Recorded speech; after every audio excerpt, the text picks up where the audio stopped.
ቅዱስ ቁርባን የሚዘጋጀው ከስንዴና ከወይን ነው። በአማርኛ ለመናገር ስንዴ ተቀድሶበት የማንን ስጋ ነው የሚሆነው? ነገር እንጂ ወይን ተቀድሶበት ምንድን ነው የሚሆነው? የክርስቶስ ደም ነው የሚሆነው። ታዲያ ስንዴና ወይንን የለወጠ አምላክ እኛን አይለውጠንም ብላችሁ ታስባላችሁ?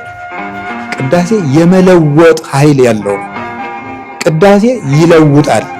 መድኃኔዓለም ሁላችንንም ይለውጠን፣ ያስተካክላል፣ ይለውጣል። ወይኑን እንኳን ለውጦታል፣ ህብስቱን ለውጦታል። እኛ ደግሞ በአርአያውና በአምሳሉ ፈጥሮናል።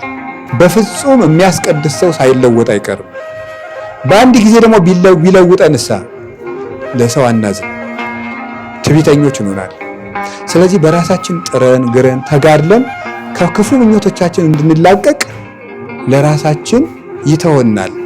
እያገዘን እየረዳን አጠገባችን ቆሞ ራሳችን እንድናሸንፍ ይፈልጋል እንጂ እግዚአብሔር በአንድ ቀን ቅዳሴ እንደ ህብስቱ ሁላችንን መለወጥ ይችላል።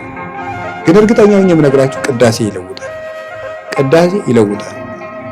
እውነት ለመናገር ስንፍናው ባይኖር፣ ሀኬቱ ባይኖር፣ ድካሙ ባይኖር በሶስት ቀን እንኳን ብንቀበል እንዴት ወዲያው እንደምንለወጥ እግዚአብሔር ነው የሚያውቀው።